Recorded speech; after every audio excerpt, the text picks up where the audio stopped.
All right, listen up. Being broke isn't just about not making enough money. Most of the time, it's because you're falling into hidden traps made by society that are literally designed to keep you poor. And what's is the worst part? These traps are literally invisible.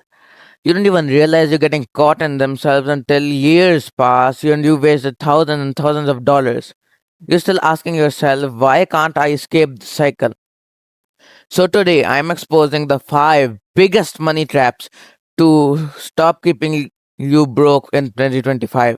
And if you're serious and wanting to get out of the rat race, you better pay attention, hit the subscribe button, and avoid number one at all costs. Now let's move on to number five. Now this is one of the most sneakiest traps in the world because it doesn't even feel full. Nobody's stressing about over a Netflix charge of $10, right?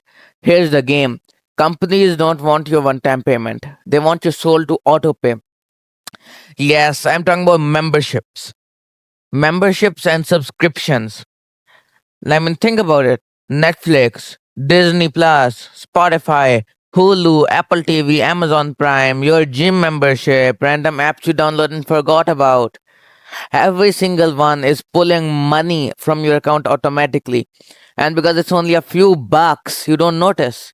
But let's do the math. Say you just got five subscriptions, that's average around in America, five subscriptions. Like some one is for Netflix, one's for gym, one is for Spotify, one's for YouTube Premium, stuff like that. That's $75 a month. And per year, multiply by 12, that would be around $900 a month. And if you're someone who stacks 8 to 10 subscriptions, let's say you got Netflix, you got Disney Plus, and you got Amazon Prime, which is, in my opinion, a complete waste since these three are just movie streaming websites and you only need one. But if you got 8 of them or 10 of them stacked, you're easily burning through 1.5k dollars a year on stuff that you don't even use half the time. And there's the psychology trap. Companies design these so you forget. They hide the cancel button, bury it under settings, or guilt trip you. You click cancel subscription and say, "Are you sure you want to cancel?" They know laziness makes them billions. So here's what you do: once a month, you should go through your bank statement like a detective. If you haven't used anything in 30 days, any subscription, you should cancel it. That $1,500 can be used in stocks or even your own side hustle. Instead, most people just let it burn away. On Netflix, they don't even watch. That's the trap. Next, moving on to number four: high interest debt or credit cards in Islam. Now, you must think, oh no, credit cards are so handy. Credit cards are so good. Credit cards help us. Let me make this clear to you. Credit cards aren't the enemy. They can actually be very powerful tools if you use them wisely. Build credit, earn rewards, and protect yourself. But here's what most people screw up: they swipe without thinking, and then they only pay the minimum balance. Now, this is where the banks will destroy you. Example: here's an example. You owe $1,000. Interest rate is 20%, and in 2025, may them are even higher. If you only pay the minimum, it could take you years to pay off that $1,000. And by the time you're done, you would have given the bank over $2,000 since $1,000 and then interest. That's how banks trap the middle class and upper middle class. They give you the illusion of freedom. Don't worry, you can buy. They say, don't worry, you can buy it now, pay for it later. But in reality, you're chaining yourself to financial slavery. The psychology here is genius. Swiping plastic doesn't feel like spending now, does it? If you had to hand over $100 billion every time you bought shoes, you'd feel the pain. But when it's just a tap or a swipe, you don't feel the pain. It feels like free money, doesn't it? So, then how to avoid this? If you can't pay it off in full at the end of the month, don't put it in credit. Otherwise, you're not buying the product, you're paying debt. You're turning it into debt. And that's the trap. Number three is lifestyle invasion. Now, this one destroys so many people, especially when they start making good money.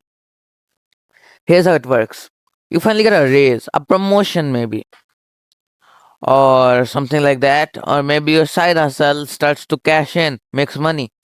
Instead of using that extra money to build wealth, you immediately upgrade your lifestyle.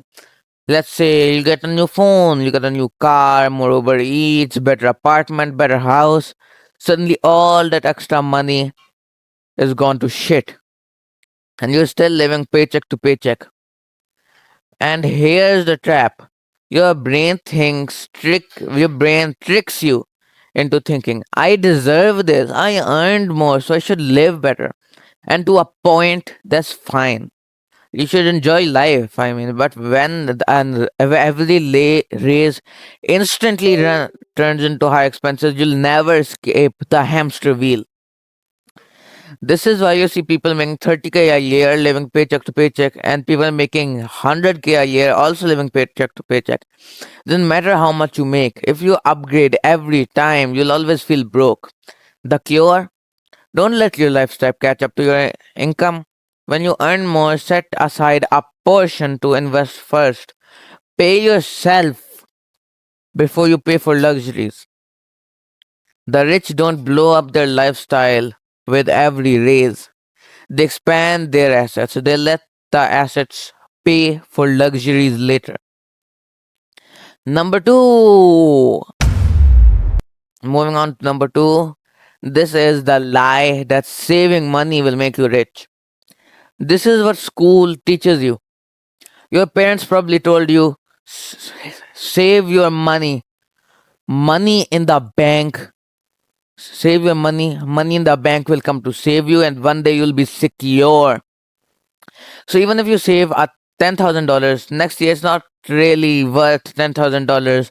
It's worth like $9,000 in terms of what you can buy. That's not wealth. That's slow death. Let me tell you how. Inflation rate is 3 to 4% each year in 2025. That means, and the saving account gives you 1% interest yearly. Your money is actually losing value while it sits in the bank since inflation rate is 3 4%. Let's say 3% for this video, okay?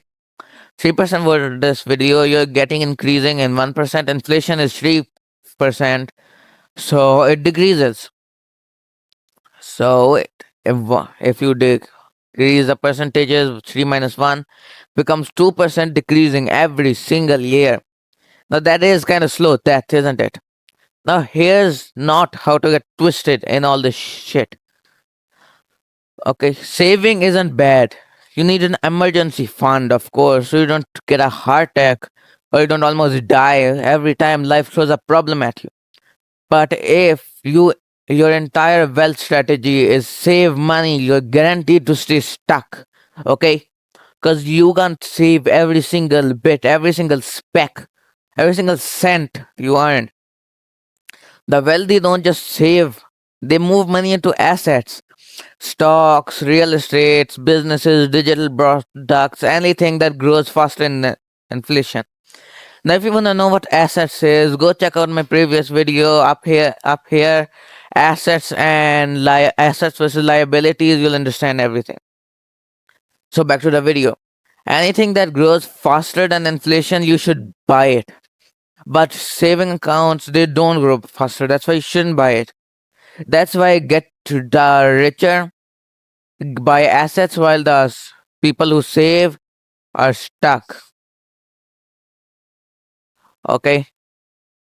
And finally, the biggest money trap of all: the consumer mindset. This one is everywhere. You make money, your first thought is, where can I buy with this? Next is the consumer mindset. And finally, the biggest money trap of all: This one is everywhere. You make money, and your first thought is, "What can I buy with this? New shoes, new phone, new fast food run, some pizza, some shoes, or maybe a new PC.